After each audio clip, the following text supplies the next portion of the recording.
I've had doctors that really just felt like they were piecing it together as we went. You know what I mean? Like, truly. Like, one time, I don't even know what it was. I had something on my leg that was, like, concerning me, right? And so I went to the doctor, and I'm telling him about it. I'm sitting in his office, going over it, going, like, when it happened, everything, how worried I am, because I've never seen anything like this before, and how I've just been, like, feeling, like, tired all the time, so I'm wondering if it has something to do with this. And he's like, yeah. And I was like, do you want to take a look at it? He's like, yeah, we'll get to it. And then he stands up, grabs, like, all the stuff, stethoscope, stuff that he, I guess he gonna listen to it. I don't know what the plan is. But then he's like, go ahead and stand up, and you can drop your you can drop your pants. And I'm like, why you seem nervous? Like, it was just. Do you know what I mean? Like, it's not like we're buds. Like, I have to do this now. And we've talked about it thoroughly. Like, you know where the thing is, like upper thigh, right? And so then I open my belt buckle, I unzip, I start dropping my pants, and maybe I did too fast for him because he was like, oh, pause. I was like, pause?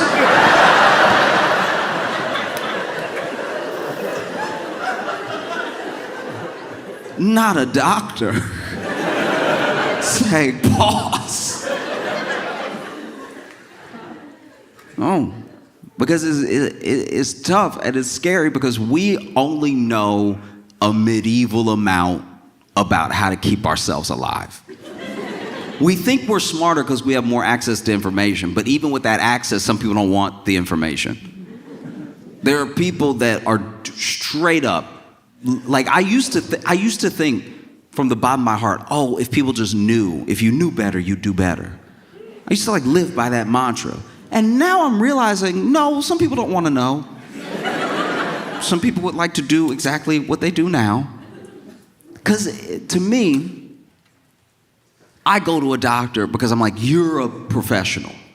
The hope is that you know what's going to be going on. So I don't need to learn about what's going on while it's happening to me, because that's how you die slowly. You know what I mean? I don't want to be sitting on my deathbed like, I figured it out. And so you go to a doctor, because doctor's supposed to know. But now there are people who will admit that they don't know, but they'll also be like, nah, he doesn't know either. And it's like, look, I'm not saying doctors know everything, but we, as the general public, we have a certain amount of knowledge that helps keep us alive. And the rest is other people that we've never met being like, don't eat the lettuce this week.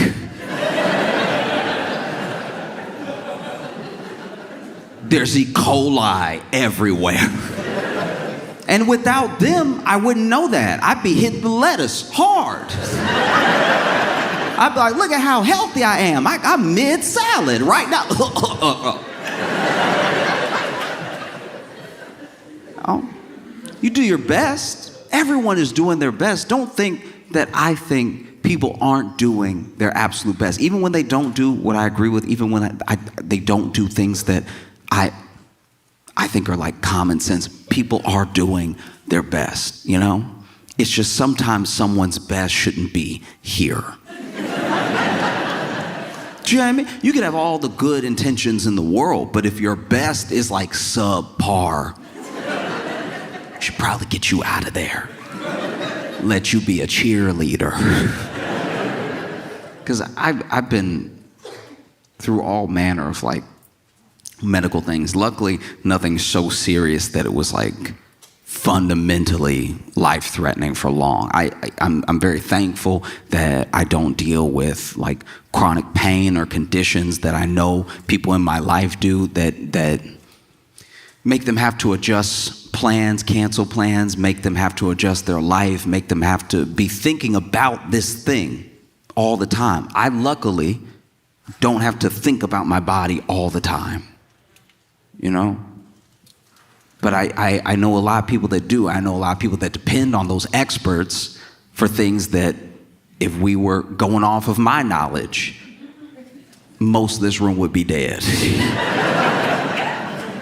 Oh? I don't claim to be an expert, but I feel like there's this weird place we've gotten to where it used to be knowing something was like a big deal. Oh, ask them, they know, right? And now questioning something is as big of a deal as knowing something. And I'm not saying questions are bad. I just think that at a certain point, we need to distinguish the people who only ever ask questions from the people who actually know things. Do you know what I mean? You should ask questions. I don't want anyone to blindly follow anyone. I'm just saying that when people say do your own research, some of them haven't researched. Research is boring. If you weren't bored during your research, if you just strung a marathon of documentaries on YouTube together, I bet you that wasn't research, though. I'm not even saying everything you learned was wrong. I'm just saying, like, research usually takes time, takes years of your life, takes dedicated study and attention. Real research, knowing something, you have to give something to know something. It takes nothing to just pick things apart until you confuse everyone. Do you know what I mean? And so I said all that because I've made mistakes in my life. I didn't know the difference between the emergency room and urgent care. I wish that they give one of them a less immediate name. I didn't know they weren't interchangeable, all right? It's the emergency room and then it's urgent care. Well, I urgently need help for my emergency, so what should I do? Where does that leave us now?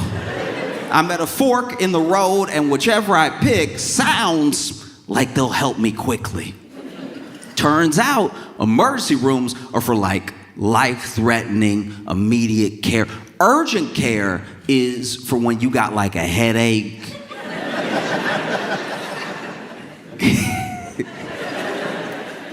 Urgent care, look, and this is not to disparage anyone that works in any place. It's just that urgent care stories, I know people who work in urgent care, and I know people who work in emergency rooms, and the emergency room stories, I should have known to go to the emergency room if it was more serious, because the emergency stories are so much more horrific in nature than the urgent care stories. Like, the urgent care stories are like, yeah, this dude came in and he was filling out his paperwork, but his nose is bleeding the whole time. Kind of got all over the paper. And then he handed it back to me and I was like, ugh.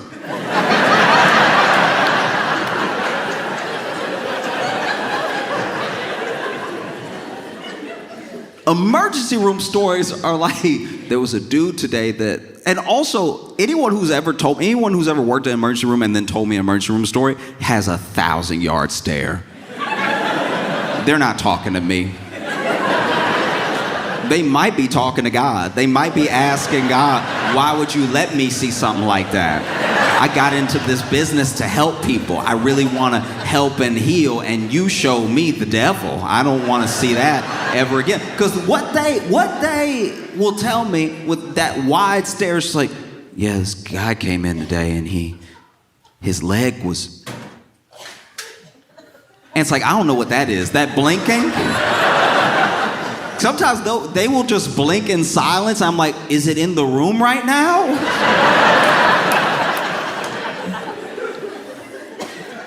This guy came in today and his leg was in his chest.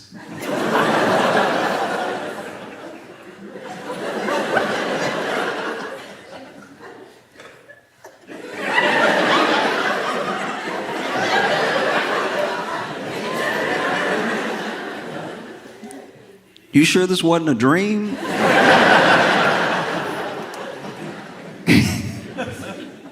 No. Like, I went to urgent care one time and genuinely was sicker than when I walked in. When I left, I walked to the urgent care and I had an appointment, and which is odd because Thought you were supposed to just run up in there. But get to urgent care. I have my appointment. And the person at the front, look, God bless them, truly. I know they were just doing their best. But they could not stop sneezing and coughing openly.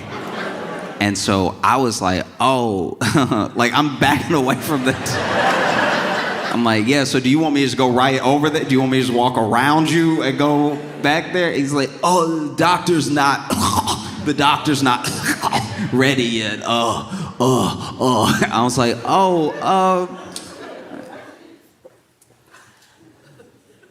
you can go first, dog. Like, if you, I mean, you already here and you here all day and like, I don't know, you're probably killing everybody. So if you want to go, that's supposed to be the benefit of working here, right? That you already here in case you need to be here.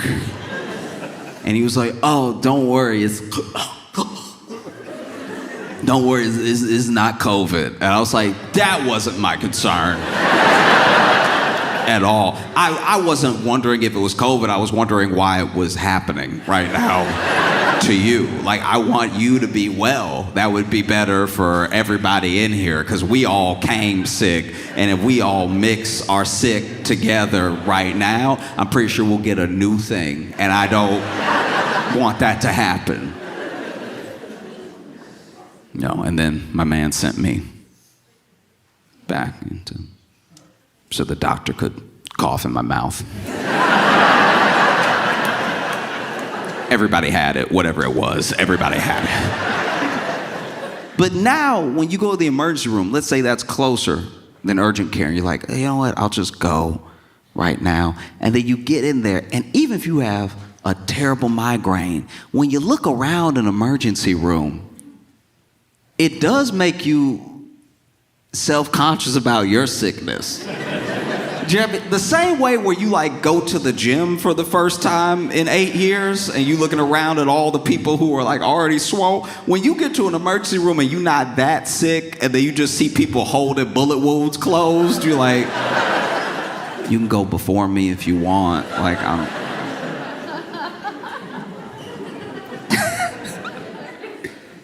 and so it's all important stuff.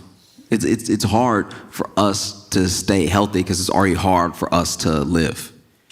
You have to do everything that it takes to like have a life, keep people alive if you've made people, and be healthy. And I don't know, maybe it's just the way that we work as a country, but we're so back and forth and 100% all the time. All gas, no brakes, all the time, always behind, fighting, trying to get back in black, fighting that red line, fighting that poverty line to the point where there are people who genuinely believe they don't have time. Oh, you could do this. This is the healthier thing to do. Oh, make some time for this. I don't have time, right? By the time I get home, I'm exhausted. I just want to sleep. Can I at least have sleep? And so it's tough, you know, even when it comes to eating, even when it comes to like what we know to eat to be healthy. It changes. And sometimes it changes because we find out something. And then sometimes it changes because a company is like, actually, there's a lot of money in kale. You remember kale? You remember that thing that we used to put at the bottom of every salad bar? You know, it used to be the floor of the salad bar.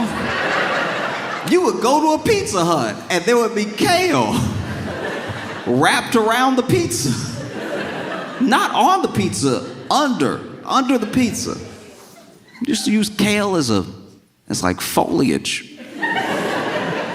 And then one day somebody was like, hey, we growing all this kale. You ever taste some? You ever bite down into that kale? It's probably good for you. And then takes off, becomes a whole craze. I'm always blown away with food crazes of food that we've been eating. We've all been alive for a while now, but every year there will be some superfood that's a food we were already aware of. Remember when avocados had their day? Remember when avocado was like, have you no, your skin. And there's vitamins that it's so good for you. Your skin. Do you want more skin? Your skin. It's so good for you. See, you have extra skin under your skin. You'll be so healthy. You remember coconut oil. There was a year where coconut oil could do no wrong. They were like, no, put it on your skin. Lather yourself up at night. You'll just be so moisturized. Put it in your hair. It'll get all the dirty stuff out of your hair. It'll clear out your pores in the hair and everything. Get the hair follicle all nice and juicy and stuff. Eat it. Cook with it. It's so good. It'll be good it'll fix your skin from the inside. It'll be delicious and it'll fill it. Ooh, it'll be like all of your organs have new skin.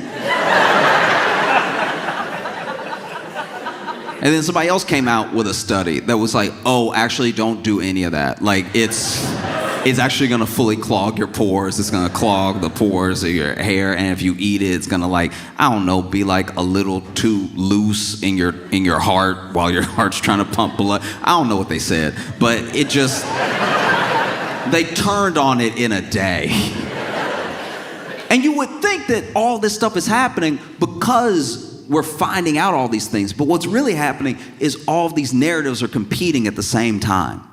There are people who have a vested interest in you eating as much meat as possible. And then there are people who have a vested interest in you eating no meat at all. And I don't even mean on a political front. I'm not even talking about environmentalists versus like vegans versus people who have money in Big Cow. I'm talking about genuinely there are people who believe, for whatever reasons they've come to, that they've concluded that they believe this thing is good for you, this thing is bad for you, and then they put it out into the world. And because we have the internet, you could look up anything, and anything is as good for you as it is bad for you. And that is scary when you know a medieval amount to keep yourself alive. I'm not claiming to be smarter than anybody, and I try to listen to experts, and I try to do my quote-unquote own research. It's a lot of reading. It's pretty boring. That's why I feel like I'm doing the right thing.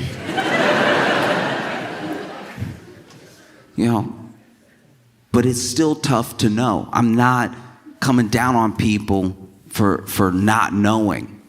I think it's mostly that if someone went to all the trouble to know, maybe that should mean something.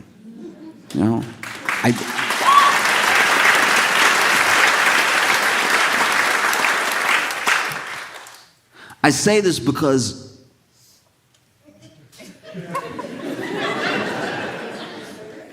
RFK Jr. is the head of health and human services.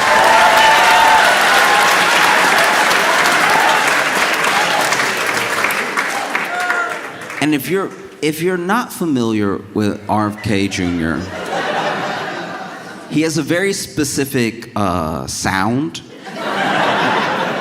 very specific way of speaking and thinking, and he's on a real health kick as a whole personality, all right? And it's unfortunate that so much of that is what feels like riddled with internet. I've never seen someone so interested in health and the science of health without just getting into the science of health.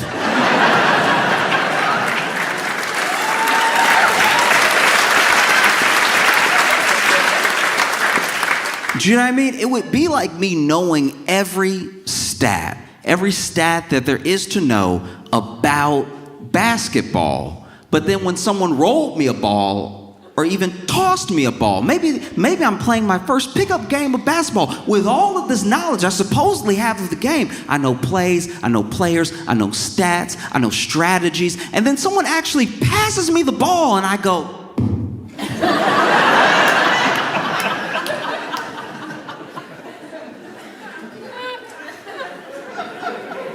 there are things that RFK Jr. has said and done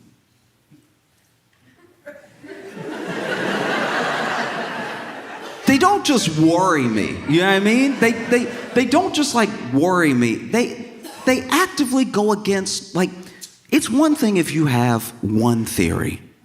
I let everybody be subversive about like one thing to me, because I'm like, all right, you might be right about this thing, who knows, let's investigate, right? When you have 90,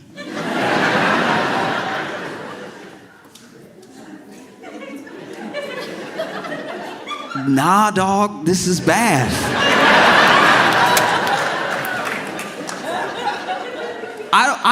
I don't even like repeating some of the things that he said, because it makes it, if I repeat it, I sound like I think it, because it takes me so long to explain what he thought that I sound like I think it too, and I would rather not.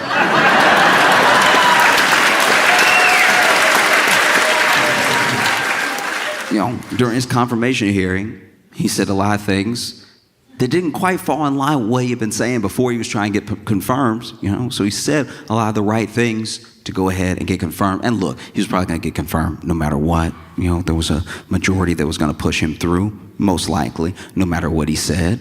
And then he gets in, and this is the most troubling thing to me about like RFK Jr., is that there are moments where he'll say something that is like, not only like not crazy, it's like the thing that everyone was hoping somebody would say. And then he'll quickly follow it up with a thing that no one has ever said.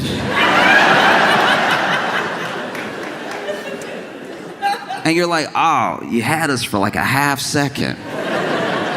You know, like, because RFK Jr. has talked about like trying to remove all the dyes out of the foods, like out of the candies and out of the like crackers, all the stuff like that, out of the chips. It's like, that's actually a good thing. That would be good. Everyone else already removed it.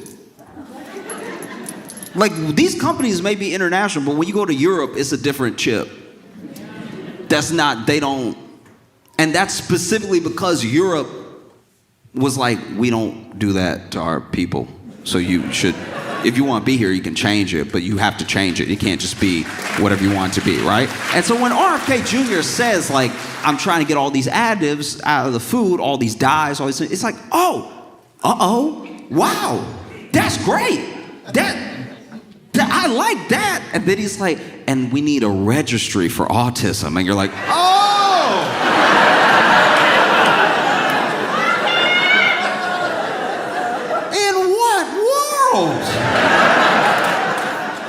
what are you doing? It's so deeply frustrating, you know?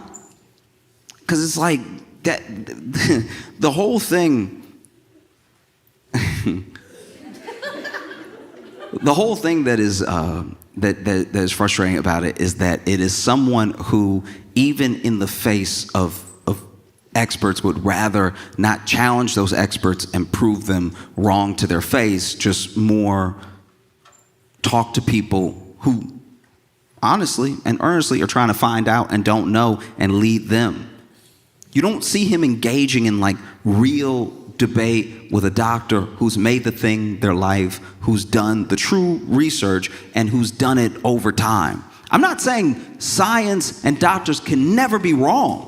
I'm saying those are the people you should be having these spats with, instead of going on podcasts and convincing people who also didn't do the thing. They didn't make that their life's work, and then leading them down a path where we're not really sure how bad it could get. And this is in the midst of Doge and other things cutting jobs for like the National Health Institutes, you know, cutting jobs at the FDA, cutting jobs in all these places where we need these things. In fact, there have been rollbacks on things that help us prevent things in the future, on research for the future of what might be going on somewhere else, is what scientists are thinking about all the time, when this thing might happen, right? And if you roll back on that, you won't see the effect right away. You may not even see it for a long time. But then when we are behind, because we used to be the leader, and we're quickly losing our first place position in being who the world looks to figure out new illnesses, to figure out, even with old ones, we can still figure out vaccines. We can still figure out all of these different aspects of how to keep people healthy and alive. And when you roll them back in ways that seem like they don't matter, or at least you don't want to give attention to, the effects we won't know the widespread effect of it. You know, and I'm worried because RFK Jr. got in under this whole like make America healthy again attitude. This is sort of a mantra, right? And I understand that he's like a 70-year-old guy that bench presses. But I would like to, if I can, be healthier than RFK Jr. because he doesn't seem healthy. I haven't seen his blood work. I'm not saying I don't know, but he doesn't seem healthy because he does a lot of stuff that doesn't seem to lead to health. Long before he was ever confirmed for the head of Health and Human Services, there was a picture of RFK Jr., one of many, but there was a particular picture of RFK Jr. walking out of an airplane bathroom, barefoot.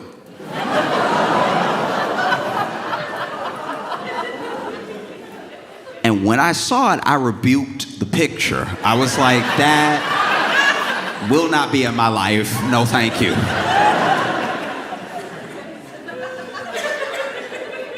I'm not a doctor. I'm not even a scientist. But please wear some form of footwear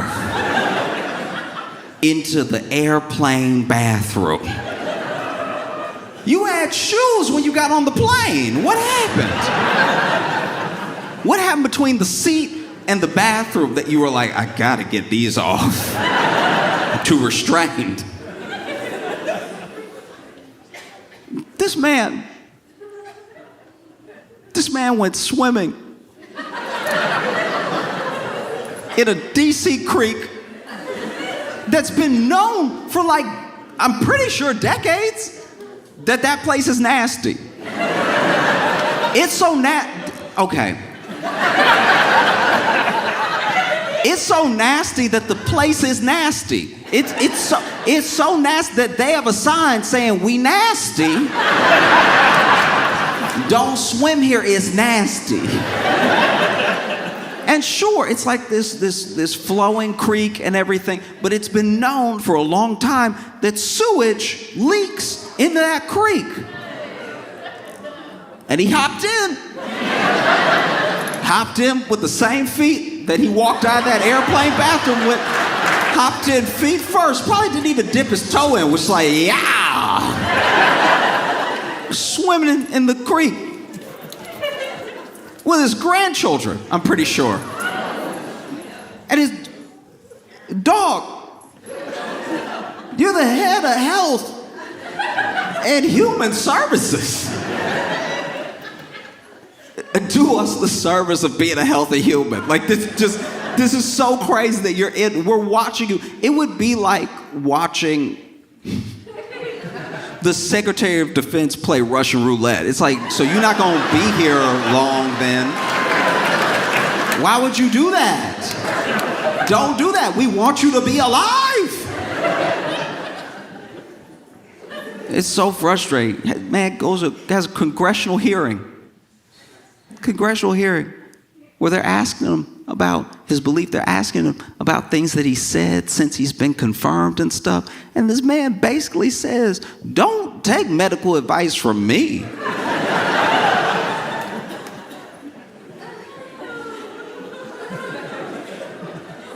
There's a part of me that almost respects that. There's a part of me that almost respects that. Let me tell you why. Because I have been, an hourly worker several times in my life. I've had lots of odd jobs that pay by the hour. I've had lots of I won't call them corporate, but just established corporation jobs that pay, by the hour. And the problem with hourly work, Whether you're talking about me or anyone I've ever interacted with, especially from a customer service perspective, the problem with hourly work is I'm not sure if we're meeting at the hour you care about this job. I may have caught you at a bad time at work. There's 4 types of hourly workers. There are the hourly workers who are like, they start off great, especially when we're talking customer service. You start off great. I was here. You start off great. You clock in, you got a good attitude, you're ready to go. Nothing's happened yet. And then, a few hours into dealing with the public, you have been beat down to a place of which you're not sure you can recover. And you're thinking about how this is Monday. So, my life, you know? Then there's an hourly worker that really starts to perk up the last 2 hours of shift. They're almost home. They're almost out of here. They're smiling at you because they almost don't have to see you. We're almost through with each other. I'm so close. Let's bring it home strong. Then there's the hourly worker that genuinely loves their job. Then there's the hourly worker who hates their job so much that from clock in to clock out, they are here to make sure that you hate their job too. Right? And at different points in my life, I've been a couple of these different workers, you know? Sometimes I had a job where I could clock in and then I was good attitude, good everything. And then people just, whether they're impatient or they're rude or they're nasty, they just beat you down and you try to not let the last interaction affect the next interaction. But after a while, you just get to the point where you just got that face, that almost like 1,000-yard stare. And you're trying to do your job, but you just want to be like, and his leg was in his chest. Like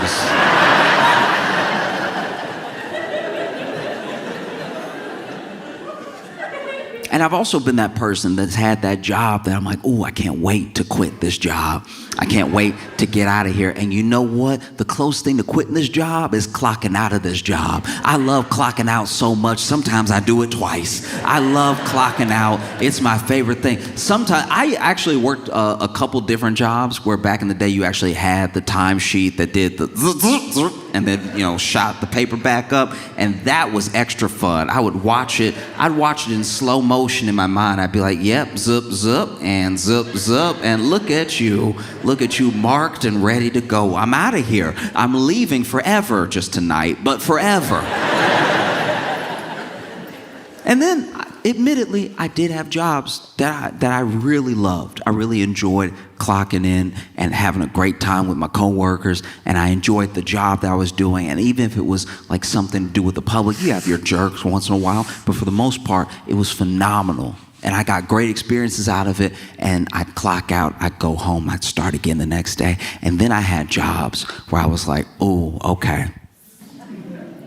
I don't want anybody to hate their life, but they're gonna know I hate mine.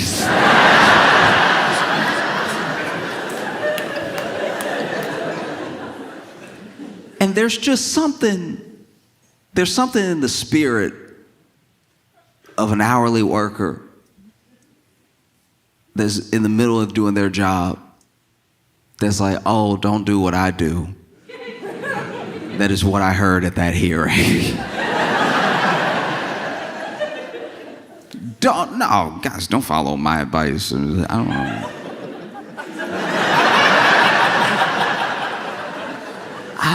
I be saying stuff. No. Oh, it's tough because it's hard to know that everyone has different levels of access and different levels of knowledge on how to keep ourselves healthy. And when you have things getting rolled back, like EPA regulations, FDA regulations, when you have people looking out less and less for the quality of drinking water, when you have people looking out less and less for what the next potential virus might be, you get yourself into some real trouble. And then they kick it back to us. They kick it back to us every time. They roll that thing back. They fire those people who, I'm not going to say every single person loved their job, but they roll things back to the point where now more people have more burden on them and less support to try to get us to where we need to be, at least on a basic level of health. And they're like, but it's up to you. You know, Dr. Oz came on and he was like, the best way to be healthy is to be healthy. And I was like, oh, do you have financial advice too? Because that's incredibly solid right there. The best way to not need these services is to not need these services. And it's like, okay, but you gotta remember, you're dealing with people who have varying levels of knowledge around what is and isn't healthy. My hometown has a bit of a meth problem. And a real conversation that I overheard at a bus stop was, no, they getting on to me and on to me and on to me because I'm smoking meth. But it's not like it's crystal meth.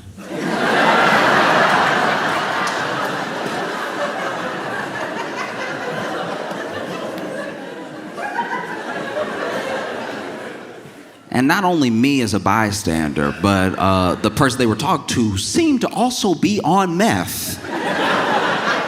Said, what do you mean it's not crystal meth? And he goes, it's regular meth.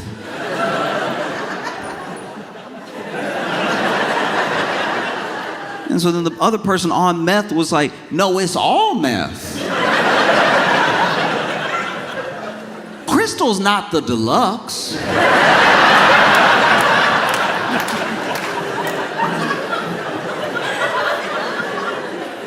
It's not like Crystal Pepsi, you know what I mean? It's all generally meth. There's not a diet meth. Meth is the diet meth. I haven't eaten in some time.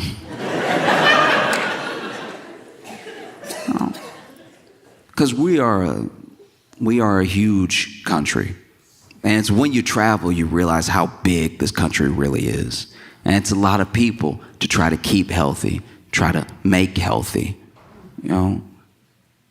And so you want people of the absolute highest caliber, knowledge and character to be in positions that affect your health. And I just don't think RFK Jr. is that, you know?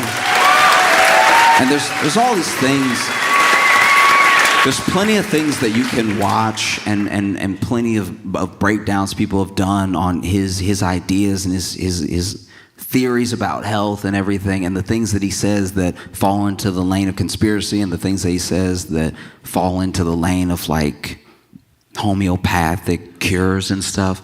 And I'm just saying there's a certain way that you talk about people that lets me know what you think about people, how you feel about people, right?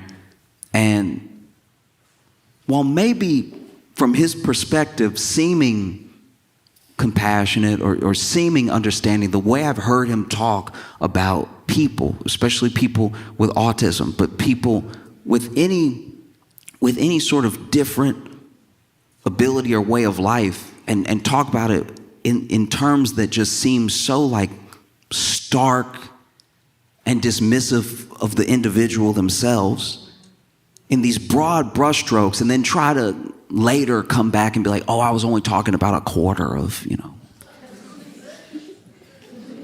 as if that's better. You know? It makes me feel like this is not the individual that should be in that position. And that's not just because he swims in sewage. It's because like actual sewage is spilling out of his mouth every time he talks. You know? But yeah, maybe he can get the food additives out. I don't know. Like this. You know? That's just, I don't know. That's what's so frustrating to me about RFK Jr. It's like half of what people applaud him for even saying we should do or that he's trying to do is just a bunch of stuff Michelle Obama was trying to do. Like, remember when Michelle Obama was like, how about a carrot?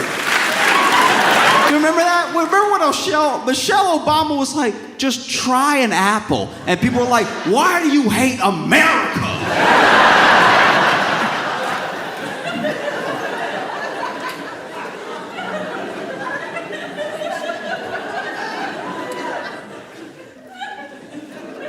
No, it's super frustrating.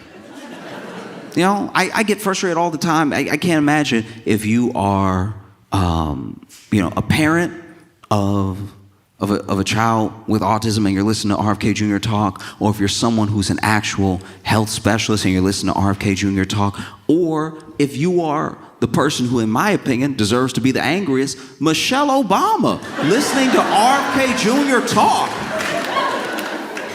You know, she probably is pointing at the TV doing the DiCaprio meme. Like, that's what I just want you to try an apple.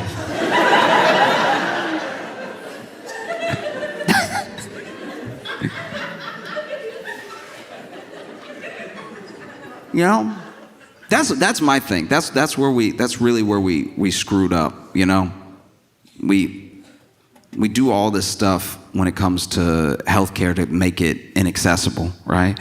So there's all these things that you have these premiums, you have these deductibles, you have all these different things that we understand are to keep us away from the healthcare. But then when it comes to the vaccines, when it comes to, you know, the treatments, I think we're too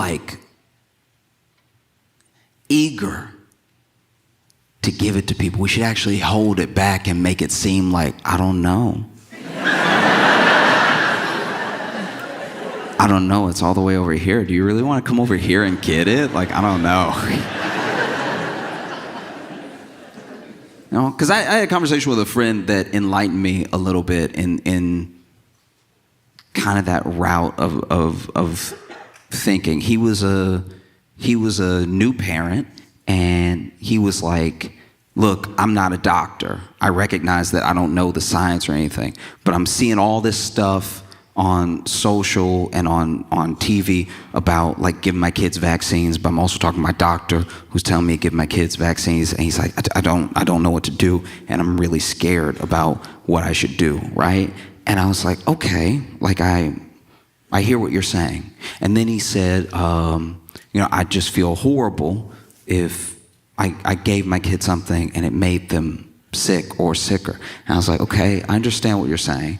And then I asked him, I was like, let's just go back in time for a second and just pretend that the vaccine that the doctor's trying to give you just doesn't even exist.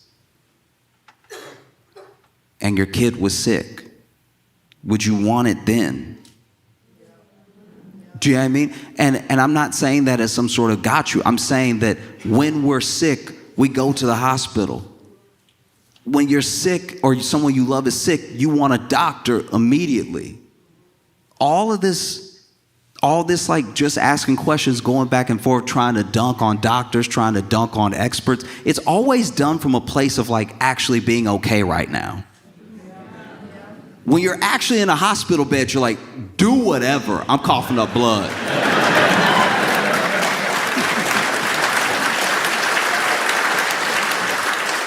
You know what I mean? And I'm not saying that to say that I don't have empathy for people who have questions or people who are unsure, people who are scared. That's where I think a lot of like humanity gets lost in the conversation. When some people are just like, I don't know what to do. I'm genuinely afraid of what I should do next because there's all this stuff out here. Just like with the food, just like with the treatments. For everything, there's a thing for it and against it. And it depends on when it comes up in your feed. It depends on how you search. It depends on how you type it into ChatGPT. And so it's hard to know, to really know, right? And so I try to not just have patience, but have empathy for people who are genuinely unsure. But you saw it. You saw it in COVID. People were yelling to the rooftops, I'm not wearing a mask, I'm not doing this. Look, live your life. But then at the third cough, they did go to the people who told them to do all that stuff. And I'm just saying, like, I don't know, if you trust them now, if you trust them when it's bad, why not trust them a little early? You know what I mean? And I just want to make it clear, like, my big gripe with RFK Jr. is that he doesn't have these debates and he doesn't have these knockdown, drag-out fights and arguments about the science and about where he's coming from and how he has his logic and how he came to these conclusions with experts who are well-versed in the science and in the medicine. It's always done in like a podcasty type of way. And now that people's real lives are at stake, I just think that's unacceptable. Like, I don't know how we're so willing to give this much. Like, I know we're not, but just, I don't know, when you look back and you compare it as a country, Michelle Obama was like, just eat the apple. Like, it'll help. Welcome to the Josh Johnson Show. I'm Josh Johnson, joined by my co-host, fellow stand-up comedian Logan Nielsen. Logan, how you doing, buddy? I'm doing okay, man. How are you? I'm all right, but I know that that's a lie. Jeez. Yeah. You're not doing all right.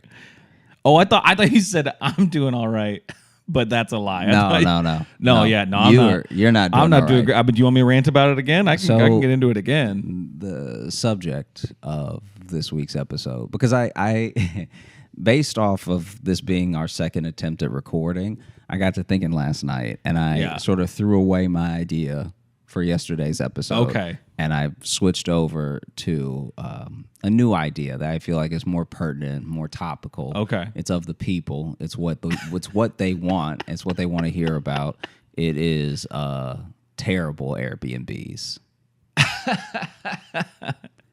Because full disclosure, so I'm still in New York, as per last episode. He is indeed still here. This is week 2. I'm going on of a 3-week stint. So I will probably leave here cured of my desire to live here.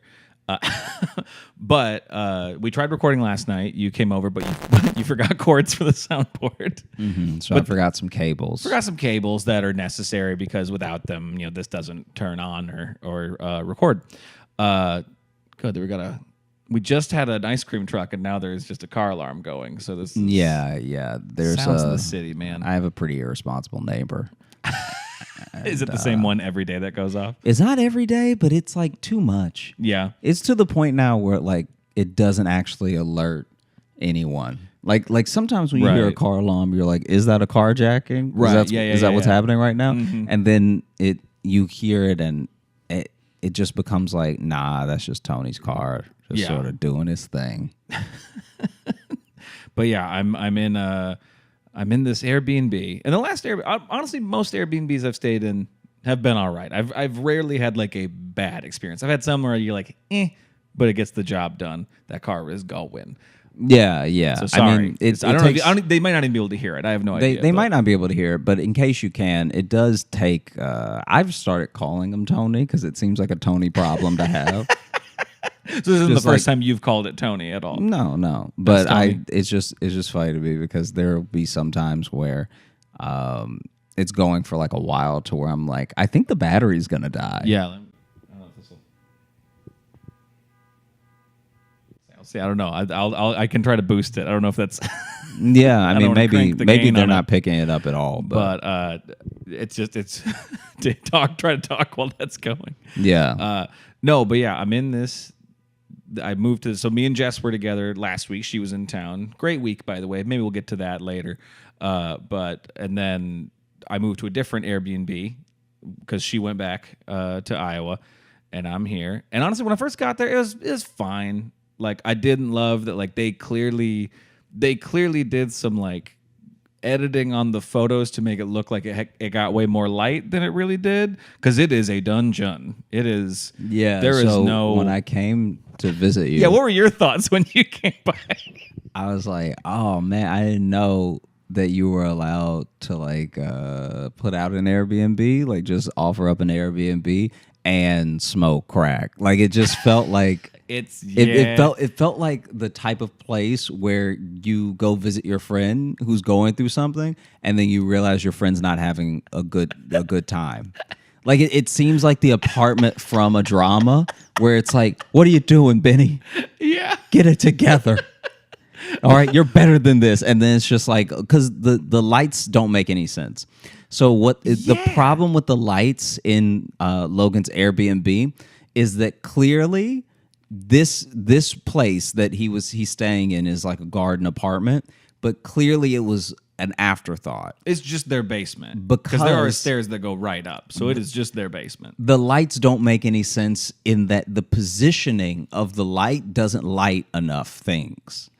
No. So there could be lights evenly dispersed throughout the room that, when all turned on, light up the room. Mm-hmm. But to my knowledge, from you showing me, I don't know if you turned everything on at once, but when things were on, they would light up a corner real hot. Like that's the crack corner where you want to make sure you can see yourself.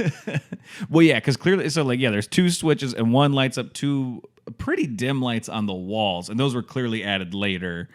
And maybe they added those and they're like, fuck, we need another one. Like, I don't know. Yeah. But it's like the way they did the pictures too, not only did it look super bright, so they probably used a flash. They also clearly did some color correction, because it looks like bright daylight, and it is not. It is dingy in yellow, real life, grim lighting. It looks like where Rocky lives between movies. Like in Rocky 2, he'll be like, I did it. And then he goes back to this like real dungeon of an apartment. And his eyes are so swollen, it doesn't matter. It's got bad lighting, you know? Yeah, he's not looking at anything. And then Rocky 3 comes around and they're like, hey, Apollo wants a rematch, or whoever's in. Mr. T wants to fight you. Yeah. He's like, I'll do it. And then he leaves the apartment for the whole movie, and then he comes back, and then there's that movie where they're like, Rocky, you're broke. And he's like, oh, well, come see my house. It doesn't even matter. And then... That's the interesting one, too, because between Rocky 4 and 5, because I believe that movie takes place a couple days after Rocky 4, and by the time he gets back, for some reason, he's totally broke, and his son is 8 years older. And it's never really explained. Do you ever get so poor that your kid grows up? Your kid grows up really fast.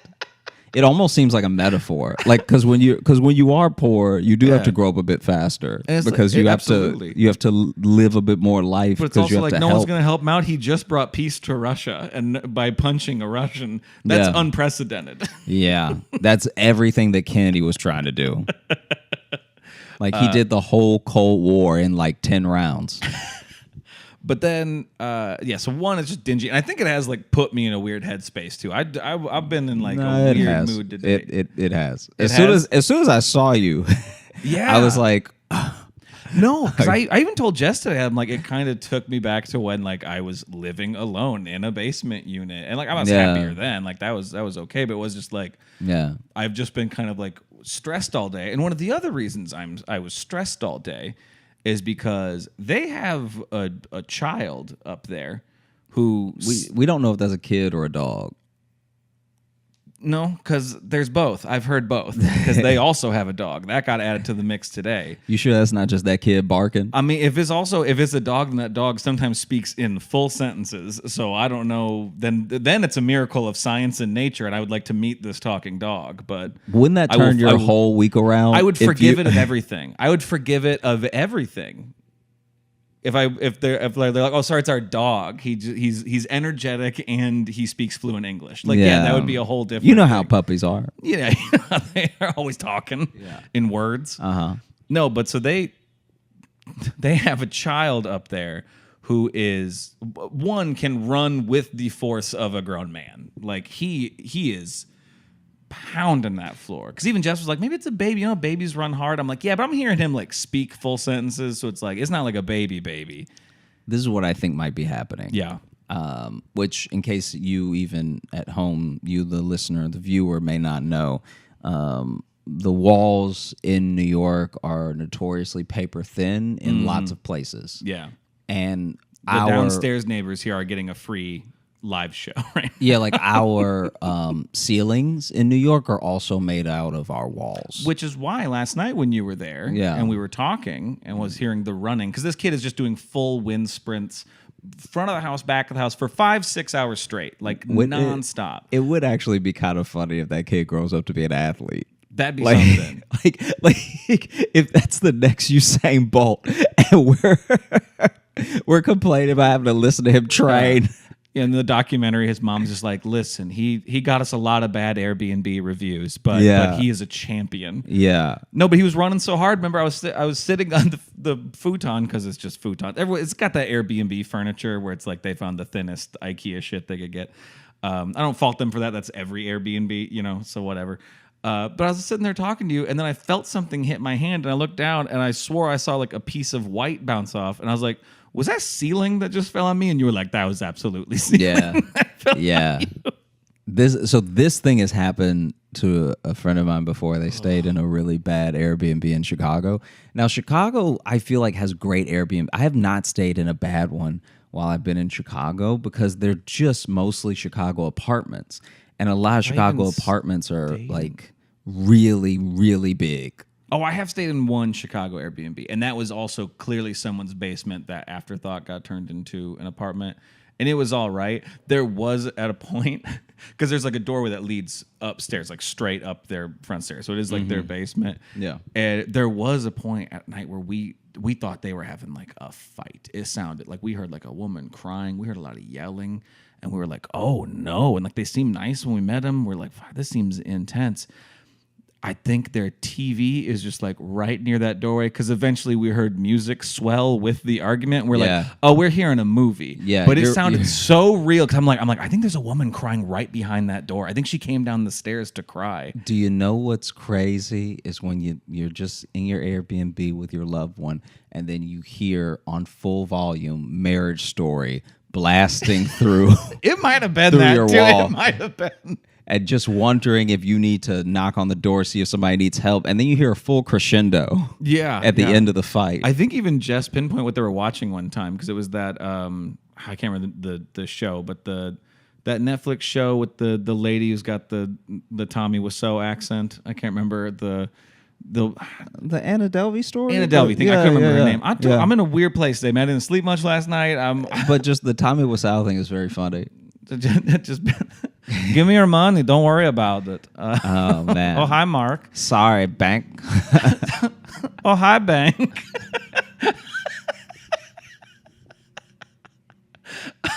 Oh, hi, bank. How's your sex life?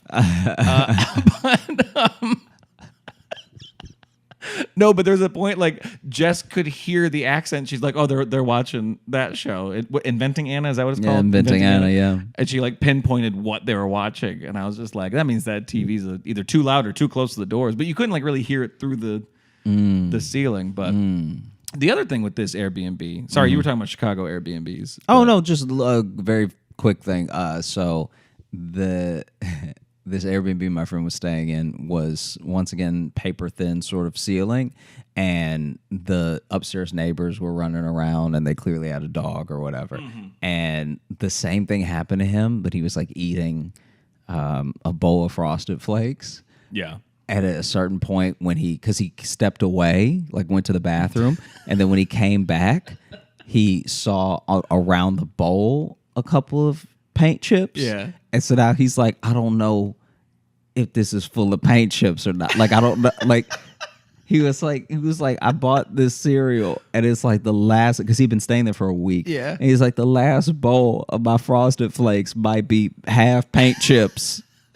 Is it falling into my mouth when I'm sleeping at night? Yeah.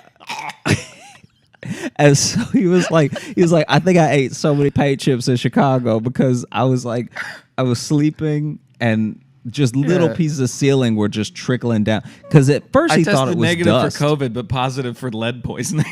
100%. 100%. Just the idea that you're on your last bowl of Frosted Flakes that you love so much, and then you come back, there's just a ring of paint chips around the bowl. like it challenging. It must have felt like you know like when you're in a building now and they're like, oh hey, careful, there's asbestos up there. Yeah. It must have felt like that because he's like just going to the bathroom, coming back to the table, and then there's just like, and he said that the ring was so perfect that like it felt as if maybe a square of tile had like fallen down. So he knows most of it is in the bowl. Yeah. And so now he's like, I didn't see it fall in. And it's also milk on Frosted Flakes. So he's like, I'm never going to see the chips. Like maybe if I just eat the... Yeah. Like if I just pretend everything's sugar. Yeah, if I just let it all soak long enough, won't the paint soak out? Like won't the milk kill that paint? He was like trying every way like that in he movies could. when someone gets cut and they pour milk on it to sanitize. He was just like, where's the 2%? 2%. Because it's Don't give me that skim, I'll get gangrene. because it was so wild, and he seemed so disappointed. Like even as he was telling me the story, he was looking down. That would be disappointing, man. No, Yeah. it's and then it's like too. I was just like frustrated, but then I knew we were going to record, so I didn't really want to go anywhere. And like the neighborhood I'm in, there's not a lot around. It's kind of a scant neighborhood, like a couple of convenience stores. So I was like, so I just kind of sat there. I did like a Zoom with Jess, and I just like slowly just got like a genuine like migraine, and just so it's like just a kid running, and all like he was running all day. This kid was trucking all day, and it's like, listen, I'm not for medicating kids, but I'm not against it. And it was my God, I was like, this kid. What's so wild about that is that in the long term, I wonder, I'm not even saying it is, I just wonder if life is actually fair. Because anyone who's doing that to so many people, because this is Airbnb, so I'm imagining people are checking in, checking out all the time. Yeah. Anyone who's making people live through that for like 5 years deserves to kind of not move that great when they get old. Do you know what I mean? Yeah. Like it's almost like the circle of life where you're gonna be in a home one day just really pushing a walker. No, and I spent a lot of time today too, like just looking at hotels. I'm like, I don't need to just waste money, but like I almost want to just move to a hotel because at least even I've been in hotels, people have been loud, but then you can call the lobby and be like, hey, can someone tell them to shut up? You can't do that when you're in someone's house. Yeah, like especially when it's their house. I'm staying in a stranger's house. That's them up there. I can't be like, hey, can you tell your kid to fucking chill? Yeah. Because the whole point I rented this one is I want to spend a couple days relaxing and working. And that'd probably be the craziest thing that you could do. It'd be wild. You just walk up, hey, can you beat him? I at least want to hear a good trip or something. That's I'm just saying. No, so it's like that's just a lot. And then the other thing that is, we'll call it challenging, was that when I got in there, and first off, so I had to check out from where me and Jess were staying, and then I had like a couple hours before I could check into this one. So I was just kind of out with my bags, and it was like a 20-minute walk from where we were. So I just kind of hung out in the park, and then I was like, all right, it's time to check in. So I walked, but it was it's a record like heat wave right now. Yeah.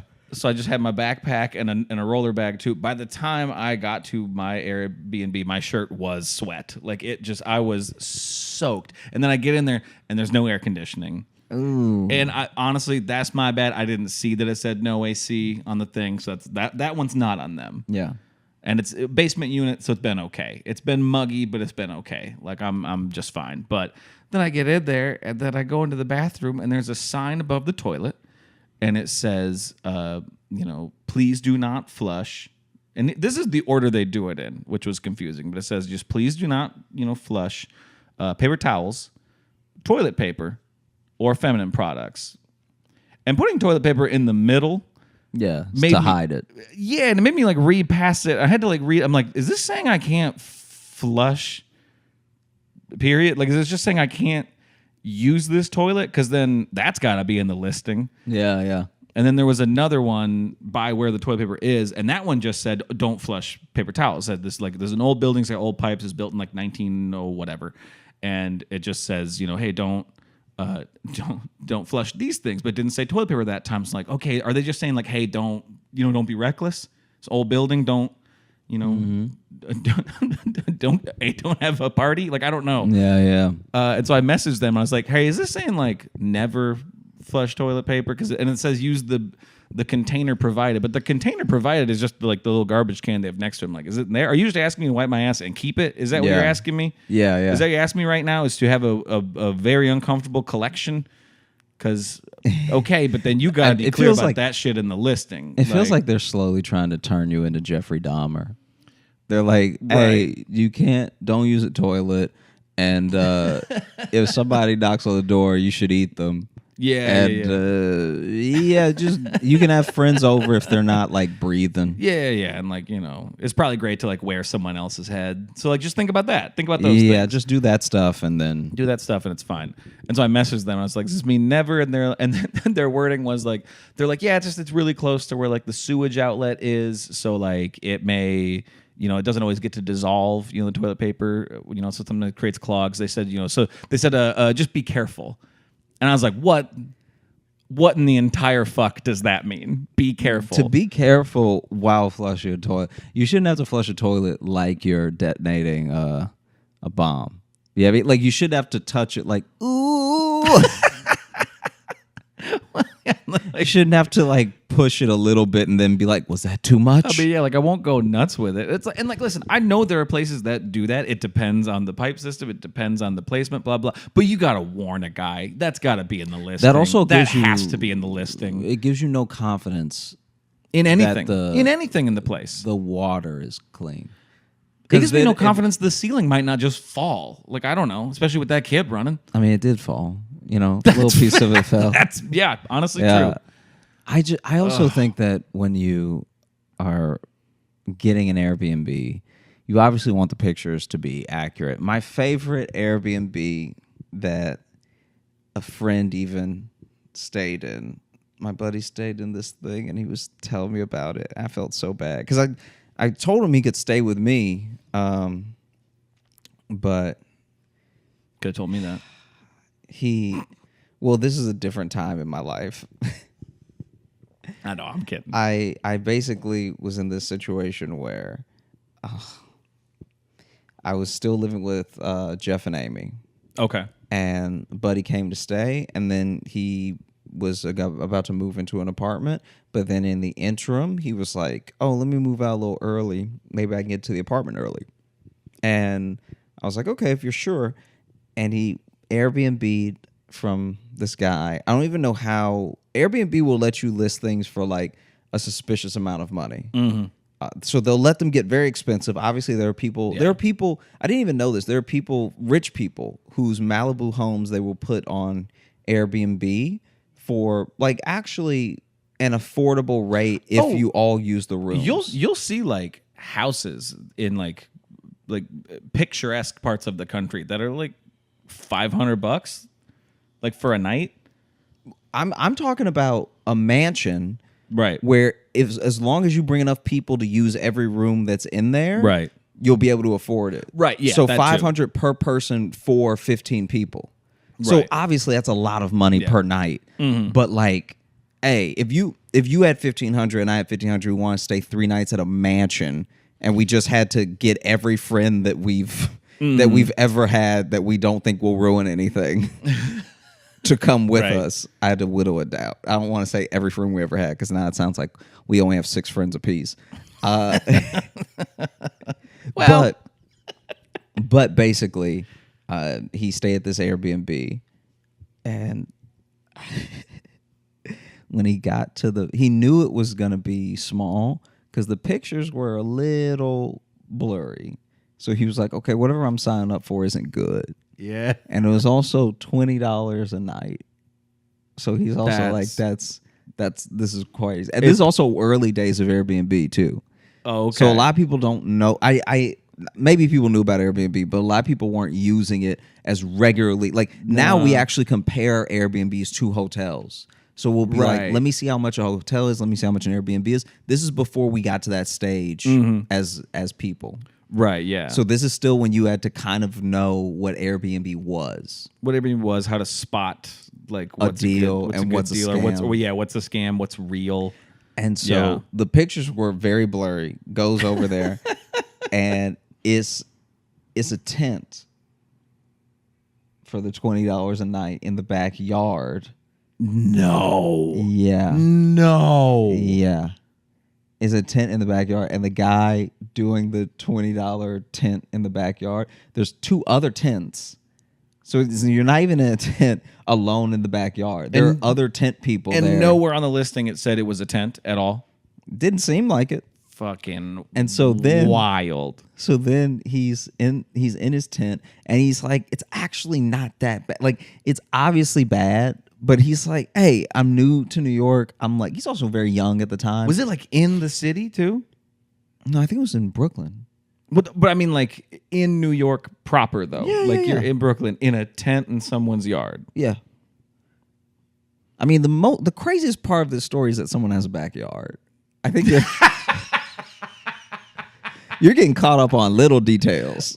I mean, You're getting caught up on tents and like anyway. I don't know. So basically, Fuck me for getting caught up on the tent. Yeah, it's so ridiculous. yeah. That I'm So- like, I can't believe someone tried to rent out a tent. So basically, this dude is in the tent, and then the guy who's listing the Airbnb and has all the like tent people out there comes to his tent in the middle of the night, and then just starts chatting with him, just starts like talking to him, which he was like, this can't be going anywhere good, you know? And then while he was talking to him, a guy comes to the backyard who must have just let himself in the house. I have no idea. But comes to the backyard and is like selling this dude drugs in front of the tent. And so he's like, man, this guy's not even trying to like cover it. Like, he must not care about reviews at all. Because you lied that I'd be inside. I'm inside a tent. Right, yeah. And then you're selling, you're buying drugs in front of me, directly in front of me too. Right. And then the funny thing to me, he was like, imagine if I did drugs, I'd be so offended. You just bought drugs in front of me, didn't even offer me some sort of deal in or anything. Yeah. Yeah. You're not even making that a part of like, hey, listen, I know I'm making you stay in a tent, but I got this rock. Yeah.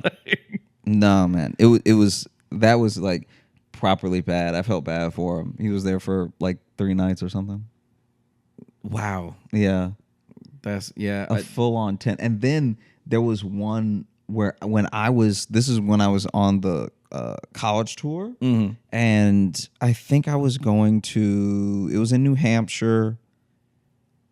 Was it Keene? I can't remember where I was in New Hampshire, but I was still doing a little bit of the couch surfing. Do you ever use couch surfing? No. Okay. Do you know what it is though? I've heard of it, Yeah, but I so never used it. I was still using couchsurfing. I only used it a couple times because it was very hard for me to get reviews, because when people don't know you, they're nervous about letting you stay in their apartment, especially for free. And like, so then I kept trying to like throw in perks. So I'd be like, hey, if you let me stay, I can get you tickets to my show, or I can, you know, whatever the thing was that would help. Right. And so I was in New Hampshire. I was looking up places to stay next because I realized I hadn't planned a hotel yet.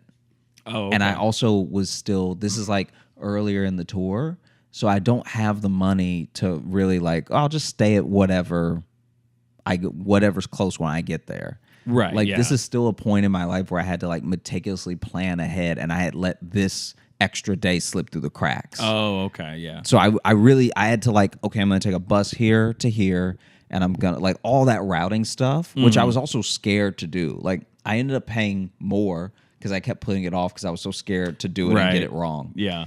Anyway, I had let a date in New Hampshire slip through the cracks. So I'm already in New Hampshire, and I have to take a Greyhound in the morning for like an hour and a half to get to this next place. Yeah. And it's also just so funny because you think of life so differently now, not just because of where a person is like in relation to where they used to be, but also because of what we have now. So like at that time, I didn't even fully understand Airbnb. I knew about couch surfing. Right. I didn't even really like try to counter the bus with anything. So I was just like, buses are cheap. Just hopped on the bus. So I'm taking this bus, and as I'm like looking up couch surfing things, I'm like, man, no one's responded to me in time. So I'm gonna have to like maybe get this Airbnb thing people have been talking about. Right. And so that might have been the first time I actually put my credit card on Airbnb. Oh, okay. So I think I'd looked up Airbnb before, but this is the first time I've like, okay, I'm gonna have to do it because I can't afford a hotel day of. Right. Yeah. I mean, I'm not just gonna sleep in the bus station or something. Right. And so I start looking up some Airbnbs in the area, and that's how I knew I was in a bad area. These were horrible in the picture. Yeah, If they're bad in the picture, they were so bad in the picture that I was like, this is. There was one place that I looked at, I was like, this is drugs. Only drugs could yellow a wall like that. Yeah. Like it was like it got to the point where I was like, for you to put it on here, it had to at least used to have been good. Right. Either there was no filter on the phone that could fix this color, or you don't know how to do that, and therefore you can't be a trustworthy management. Yeah, there was a place where and these are the pictures they're showing you. So they could elect to like try to hide something till you get there. So the pictures they're showing look like someone's been putting out cigarettes just anywhere. Right. Like anywhere. And these places are like $45 a night, $50 a night, whatever. And so I'm looking at the prices and I'm like, man, I can't do it though. Like I was like in my head, I was like, I can't do it. Yeah. Then someone happened to respond that day from couch surfing. I ended up getting to crash on someone's couch. But that saved me from what we're definitely going to be. Like there was one that was just a dorm. And in the listing of the thing, it was like, this is my dorm. Like it was like someone was openly trying to get everyone to keep their secret. They were like, this is my dorm. Just don't like blow my cover, essentially. Right. Is what they were saying. Especially in those early days, there was a lot of like, because people were just doing it in like apartments where, they didn't own the apartment. They were just staying in it. Yeah. Going on there. Like, I think now it's more rigorous how you get, I think approved or whatever. Because I remember apartment I had, people were just like, why don't you just Airbnb that room? I don't own it. The owner's family lives downstairs. Like that just sounds like I'm going to absolutely get caught. And the lease says no Airbnb. Yeah. And also like Airbnb, like I guess just puts it out there. Like it's not good for like neighborhoods and stuff. So it's like, but like but sometimes I gotta save money. It was so rampant. It was so rampant that every place in every state started putting whether or not you could Airbnb your place. Mm-hmm. It's rare that you get something that's that bad that it makes everyone collect, because no law got passed to make people say you have to tell people whether or not you want them to Airbnb. Everyone just started being like, this is chaos. Yes. So I'm personally just gonna say don't Airbnb it, and then that spread like crazy. Yeah. Because it's now it's like it's just inviting so much into your home, like or a building you own. Yeah. I don't know. And I see that there are better deals. Like there are cheaper ones I could get to that are like it's just a room in someone's place, and I don't fuck with that. So like I never would have done the couch surfing one anyway. I just like my own space too much. And the couch surfing one is so interesting because it's such a community, and I really appreciate everyone that let me stay with them. I only used it maybe 4 or 5 times in between hotels and Airbnbs and stuff, because then sometimes, as you know, the college will also sometimes have a hotel for you. Yeah. So then that also helped me because I was like, okay, if I couch surf for the 2 days before I already have a hotel, then I'm like only making money this entire time. Right. I only have to worry about my food and the transportation, which I had already planned before I left New York. Mm-hmm. So I was like in a good spot. And yeah, luckily I didn't really have anybody that was weird on couch surfing. Like everyone was pretty much like, I would even ask them, I was like, why do you do this? And then they were like, well, one time I was like stranded in Finland and just a stranger saw me sitting at the bus stop and then let me stay at their place. And ever since then I've been trying to like pass it forward or whatever. And I was like, wow. It was honestly the most altruistic reasons I've ever heard for people doing that. And I have a feeling you're more likely to be the recipient of crazy, if weirdness, if you're the renter, rather than the rentee. You know what I mean? Yeah. Because most people who are doing that are probably like, either someone just wants the extra money. They're clearly chill enough to just have someone in their house. But couch surfing, you don't have to pay. Oh, it's just that's just nice then. That's what I'm saying. That is just a nice community. That's why I was like, this is crazy. I thought that was like a rent a couch thing. I never did it. I'd heard of it. I never realized it was just literally just crash on couches. That's nice. Yeah, there's one of them that you're renting the couch, but then the one that I did was straight up. That's why it was so hard to get people to respond sometimes, because like it's not like people were on it all the time. Some people almost kind of used it like a little bit Facebooky in a way, where they like. Especially if they were world travelers, because I think the way that it started was world travelers trying to help each other out. Like, I live in the Netherlands. Right. So anyone in our community that comes to the Netherlands can stay with me as long as too many of you don't come at the same time. Yeah. So then to jump into that is very hard, because you have to get a lot of reviews for people to trust you. Yeah. Especially because it's free.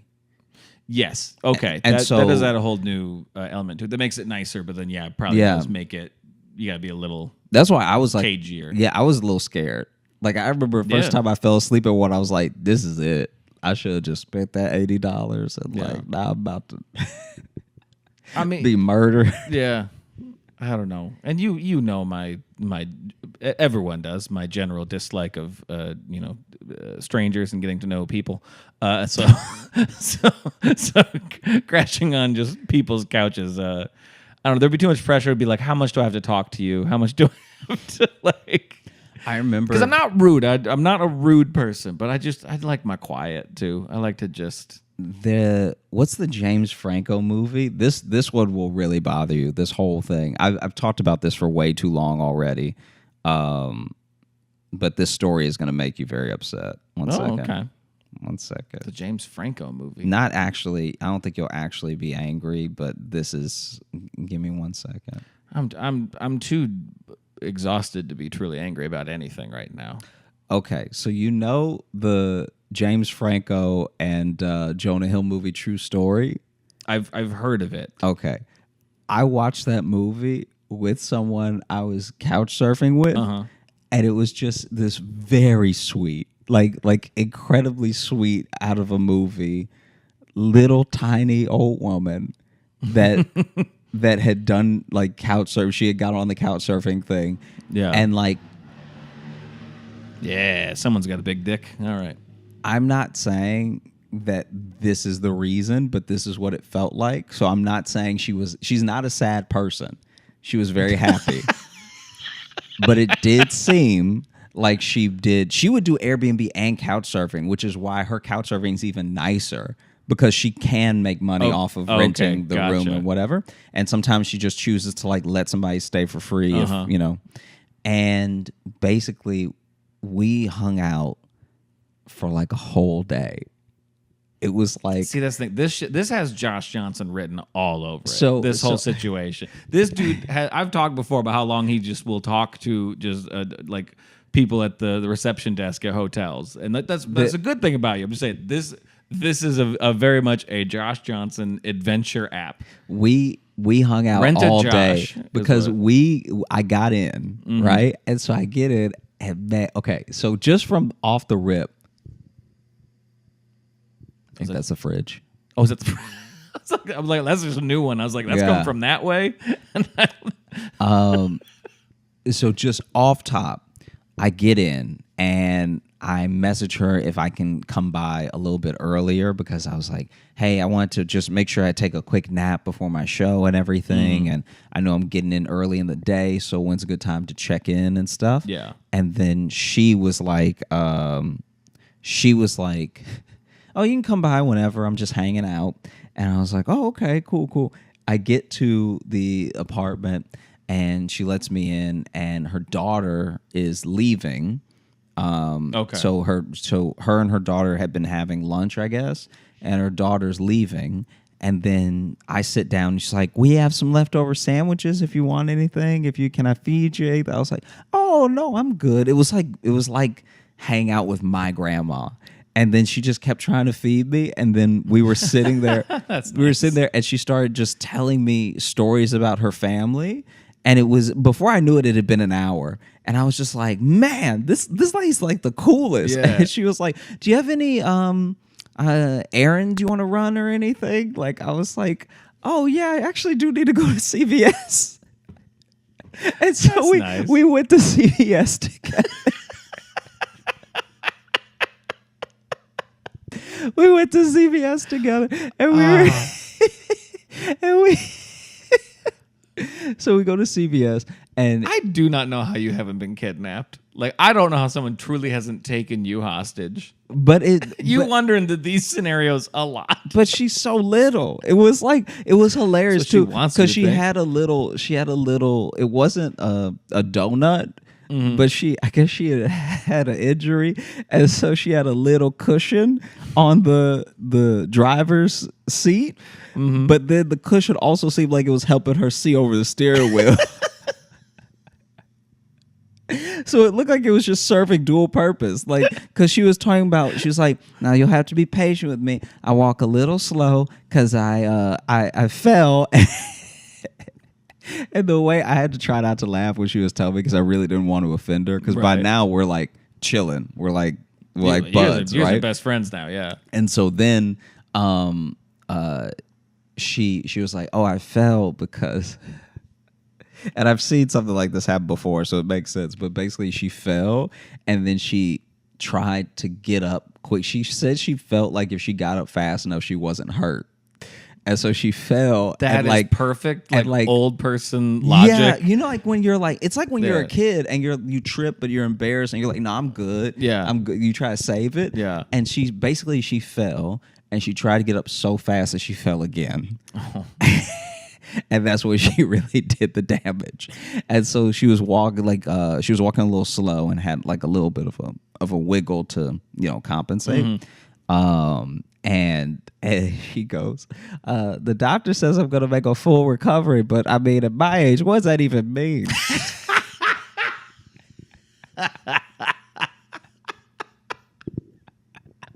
Yeah, she sounds badass. Yeah, she was like, if you do your best, you'll still have a 70-year-old hip.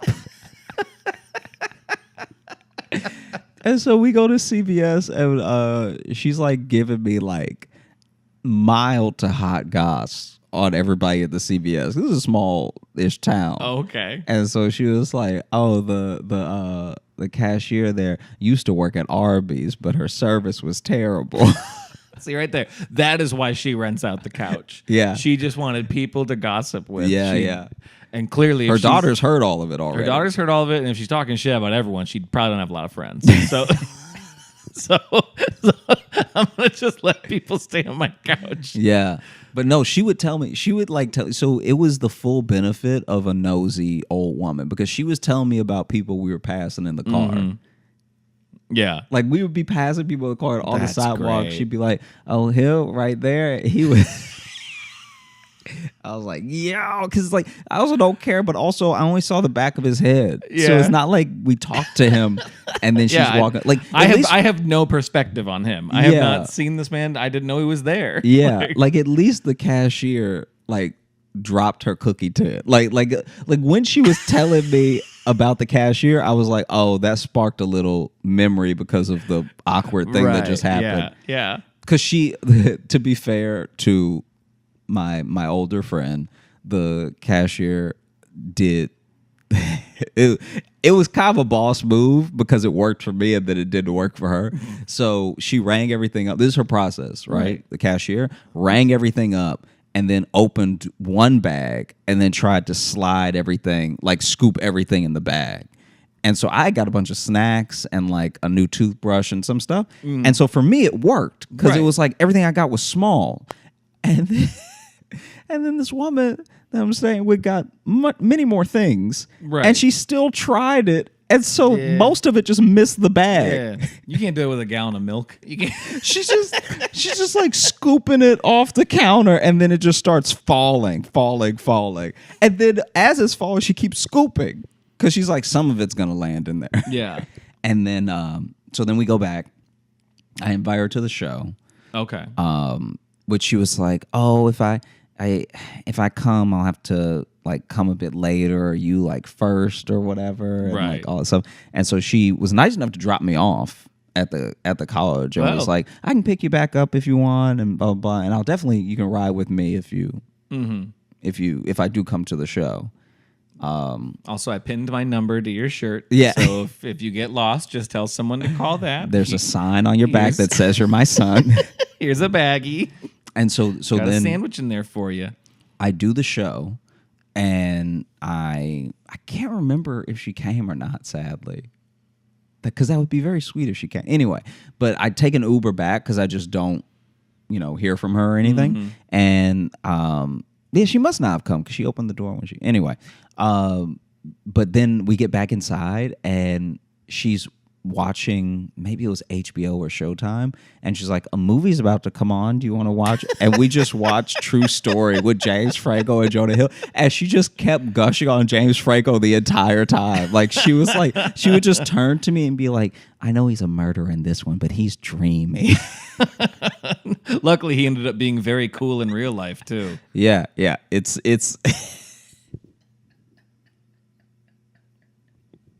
it's clearly her Hollywood crush. And then we watched the whole thing, and then She had to be bummed a couple years ago. If she's still with us. I guess so. Yeah. Maybe she didn't. Maybe she passed to miss the fall of James Franco. What if she wanted it that way? What if she was like, I'd rather die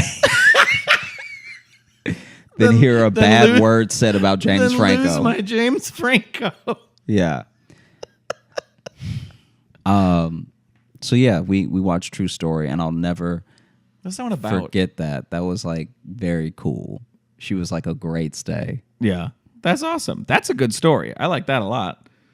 So maybe I do need to I don't know, involve myself in people's lives instead of under them.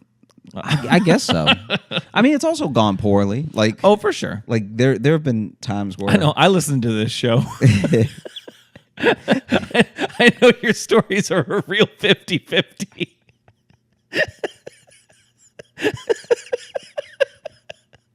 Of either something great happens or something inexplicable happens. Hi. So, the next Airbnb that you're going to, has this given you pause? Are you nervous now? A little, because it's not that far away from the one I'm in now. And the pictures of it, it's a weird setup, but Yeah.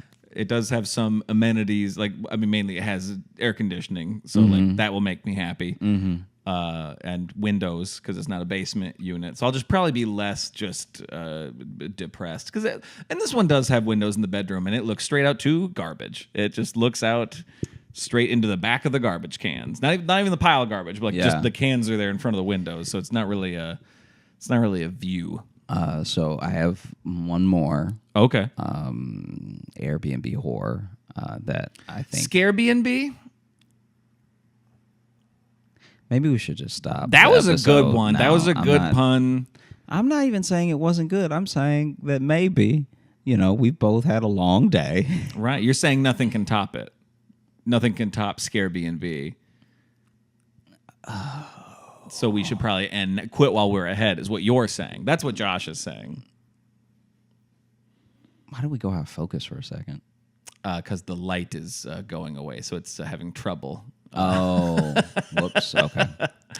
It's having a little trouble focusing on both of us. Yeah, yeah. Let's get real close now. Yeah, my bad. Did I mess it up by leaning back? No, that was Okay. fine. I was leaning back. I think I was the first one to lean back. So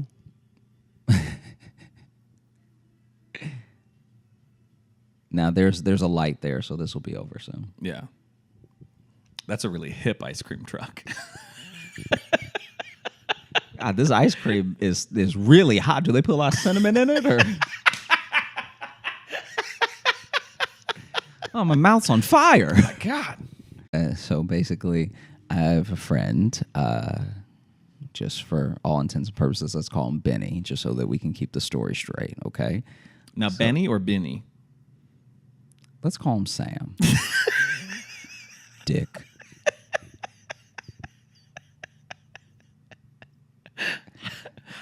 So Sam was getting an Airbnb because he had to stay for a friend's wedding a couple extra days. Okay. And so it was basically him staying with his friends in a hotel for like 3 nights. Right. But then whenever they needed to stay a bit longer, he couldn't float it, so he was downgraded to an Airbnb that was cheaper than splitting the hotel that they were at. Because I guess they got a group deal for everyone that was in the wedding, but then the extra stay wasn't covered by the wedding. Yeah, you know yeah, what I yeah. mean? And so. Yeah, because you only get that deal when you're blocking off a bunch of rooms. So Yeah. it's like you're still putting a lot of money into the hotel, but yeah. Yeah, and so he stayed for the wedding and then stayed a couple extra days for business and stuff. Okay. And he's staying at this Airbnb, and this woman is renting it from the upstairs. So she's upstairs, kind of like your situation. She's upstairs, and then downstairs is the Airbnb. Mm-hmm. And while he's there, this guy knocks on the door. He comes to the door, and the guy is like, "Who the hell are you?" And Jesus. And Sam is like, I'm staying at the Airbnb. He's like, oh, really? And he's like, yeah? Like, what? Who are you? Like, you know that thing where someone starts interrogating you and it takes you a second to be like, wait, why am I answering your questions? Yeah, you know? You have no authority over me, I think. And then the guy at the door is like, that I'm asking because there's no Airbnb here. And he's like, yeah, there is. It's on Airbnb. I rented it. I got the keys from the person upstairs, blah, blah. And he's like, oh, okay. And then he goes to around, which I guess is how you get to the first floor or whatever. Oh, okay, yeah. And then the person he rented from comes down, and then he walks back up to him with the woman that gave him the keys, like, who is this? And she's like, he's renting the Airbnb. And he's like, there's no Airbnb here. And she's like, yes, there is. And then then the guy is like, so you're not lying to me, are you? Like, to him. And he's like, no. And then she's like, stop it. And he's like, you're not lying to me either, right? And you're like, no. And then finally he's like, who is this person? And she says, this is my ex-husband. And then he's like, husband. There's the whole story in that one assertion. Yeah. That is the entire story. And so he's just standing there now while they argue if there's an Airbnb there. So then And now they got to argue if they're still married. Yeah. And so he never got the full story, but he's like, this guy probably thought I was like, Here to have sex with his wife. yeah. Which is clearly a suspicion already on his mind. Yeah. Wow. Which is, how do you leave a good review after that? Like, how do you leave Yeah. because you're scared for a second. Because you're like, because the guy didn't just go like, oh, okay, and then walk away. He was like, oh, Right. all right. It's like he just walked away. Maybe he was really hoping to be able to stay in the basement for their trial separation, and now this is confirmation that he will not be able to do that. Now this is just horrible.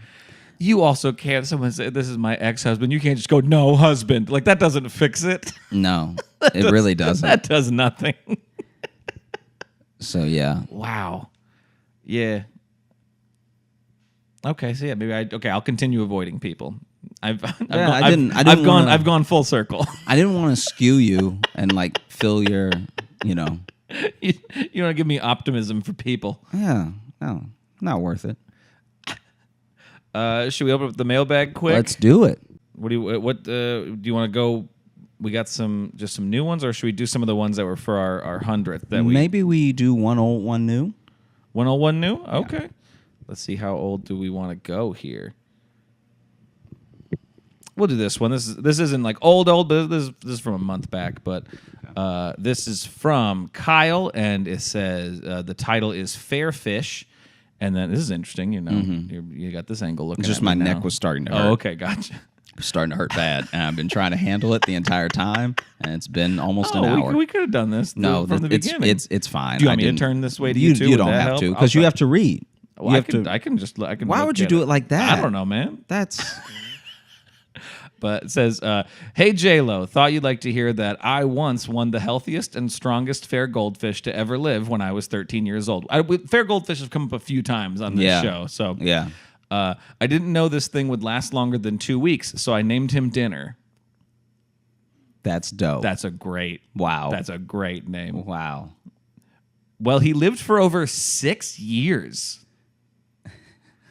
He survived the harrowing experiences of, and now there's a little bullet point list. 1, living in a tiny bowl for 2 years. We changed the water weekly by scooping him up in a ladle and keeping him in a soup bowl until the fresh water was conditioned. 2, overfeeding him. So 3, my older brother feeding him crushed up Oreos. That's a dope life, though. This fish sounds like he's actually doing, like, that's why he kept fighting. He's like, I love these. This is dessert great. Fish food they give me. Yeah. The same older brother chasing him with a letter opener. So I'm assuming that means just putting it in the water and trying to, and just like spinning it around. That's what I'm guessing. Yeah. That's just stirring. Yeah. We got him an actual tank-like bowl with a lid to protect him from my psychopath brother. And then finally, a glow stick accidentally leaking into his water. What kind of... This is probably, like, in fish heaven, he party the hardest. Like, he's seen things stories other goldfish have never seen. He finally died when I went to college, and my dad was away for the week, and my mom, quote, didn't know she was supposed to feed him. She apparently thought he was a plant and not a living water being. R.I.P. Dinner. Love y'all, Kyle. That goldfish might still be alive if it hadn't been for his mother's negligence. Yeah. This is the closest thing to a murder. You need to hold that over her forever. That's what you need to do. And let me look for, let's see, a new one here. Okay. This is real recent. So this is from, where's the name? I guess Don. And the title is Ayo, Heyo, Hello, J-Lo. So wow, fire. Points on that title. Fire. I was introduced to Josh's comedy via a random ad to my work playlist years ago of his earliest album, I Like You, and have been hooked into his hilarity ever since. Like many have already said before, Logan is the perfect component. I think I'm the perfect component. Okay, so I'm the only thing working about this. Yeah, thing. I mean, maybe they mean opponent, but yeah. I thought companion, but opponent's probably good too. Logan is the perfect component in this podcast for Josh, with his unhinged laughter, antagonizing, and overall love and concern for his totes bestie. Come on. Love you. It looks like there's more there. There's not. Let's just sit in this for a second. That's not necessary. I took my mom and brother to see Trevor Noah at the Foxwood Casino in Connecticut and completely forgot that you opened for him. When you were introduced, I lost my shit and couldn't stop shaking and yelling at my bro and mom in excitement, telling them how hyped I was to see you live and in person. Wish I could have hung out there long enough to have raced you on that indoor go-kart track.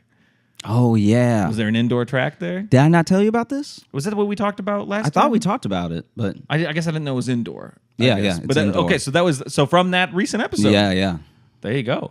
I live in PA, but I won't be able to see y'all at the Punchline in Philly next week because I work second shift during the weekdays, and that weekend I'll be in DC cosplaying at an anime convention. Okay.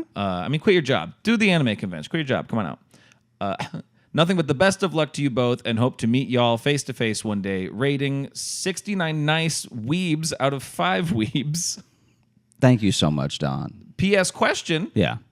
Have either of you attended any conventions, whether an anime, game, etc.? And who would y'all be willing to cosplay as if you did? Have you ever been to an anime convention or comic book convention? Yeah, I've been to a couple. What did I go to? I went to one that was in Lafayette, Louisiana. I can't remember the name of it. And I think I've been to something called, I can't remember what it was. It was like half comic books, half old. Like it was a comic book convention, but it was like half like comic books and then half old, super old, like TV nostalgia stuff. So they'd be like, I was an extra on Knight Rider, that thing. Oh, okay, yeah, just kind of a regular but I have convention. been to one. I've been to two technically because I went to Comic-Con in 2016, the New York Comic-Con. Oh, okay. And then I went to that one in Lafayette in like 2009 maybe. Okay. But yeah. I've never been to a comic book. I don't think I've been to any convention like that. Do car shows count? We go to car shows with my dad a lot, so that's like a car convention. It's not really the same thing at all, but I mean, people are dressed up there like like hillbillies. I mean, I think that's just how they dress. But yeah, this whole thing is not car convention Comic-Con. Okay, but now to answer the second part of that question, though, who would you cosplay as? Someone said, who's the electric shock superhero that's not Black Lightning? It's Static Shock. Yeah, people have said I look like Static Shock. What's he from? I think DC. Oh, okay. Yeah. Pretty sure DC. Okay. What about you? Who would I cosplay as? I don't know. What could I pull off? Some kind of sitcom dad. I think maybe like a dad from Yes Dear. I don't know, Mark Lynn Baker from Perfect Strangers. Mm-hmm. Okay, yeah. I could probably, if I cut some hair, I could do early season Hopper from Stranger Things, maybe back when he was when he was still thicker. Did he get skinny? Yeah, he's skinny now. Well, because he got ripped for. I'm very behind. That's all right. Well, yeah, he's ripped this season. They worked in the storyline, but also he got ripped for the Black Widow movie and. When you say ripped, do you mean like pants ripped from all the weight that he gained? No. He's very big in Black Widow. He's like out of shape in Black Widow. But he's like way thinner than he was. Maybe he lost it for Stranger Things then. But no, he's much thinner now than he was. I like to think some actors. He's way more fit because he had a gut though, like in the early days of Stranger Things, and now he's pretty fit now because he did it for Hellboy too. I guess Hellboy is probably what he bulked up for. Is what he got. Yeah, because I like to think that some actors just get fit for them. I mean, I think that ends up being the like bonus. Mm-hmm. Yeah. I'm sure but it helps if someone else is like, kind of footing the bill for it. But that was kind of like everyone always thought that Kumail Nanjiani got ripped because like Marvel made him, but like they didn't care. They wanted him to just be him, but he's like, nah, I'm gonna get jacked. So like that's another thing for him to just be like, nah, don't worry, I'm gonna get ripped. Yeah. Well, thank you so much for listening to the Josh Johnson Show. We had a great time recording. I hope you had a great time listening. If you are looking to catch up with us on any of the socials, you can find me at Josh Johnson Comedy on Instagram, Josh J Comedy on Facebook, Josh Johnson on Twitter, and Josh Johnson Comedy on TikTok and YouTube, where we're going to be posting clips of the show. And if you're looking for Logan, you can follow me on Instagram at Logan M. Nielsen. And if you want to get into the mailbag like those people there, you can email us joshjohnsonshow@gmail.com. And if, say, I don't know, next week, let's say Wednesday, the 27th, around 10 p.m.-ish, if you feel like meeting us in person, you can come out to Union Hall in Brooklyn. We are doing a live, in-person Josh Johnson show. So we're going to do some stand-up, and then we're also going to do a full episode. We're going to do a full recording of us doing the show with an audience. We did it last year, and it was an absolute delight. And if you can't make it to that, if you can't be at that, sadly you're busy next Wednesday or something because you're in Philly, We're going to be in Philly right after that. Oh my God, for 3 whole days. Yeah, in Philly for 3 whole days from the 27th to what? 28th to the 30th is what we're doing shows. So And- that's Thursday, Friday, Saturday. You got 1 show on Thursday. You got 2 shows Friday and Saturday. That's 5 chances to come. So in that chunk of days, that's 6 chances to come see us in person. And if you don't do it, you just didn't want to. You know? You just didn't want it bad enough. And we all know it. You won't be a champion like the child that is above me at my Airbnb. We hope to see you there. Thanks so much for listening, and have a great rest of the week. Y'all are the best. See you later.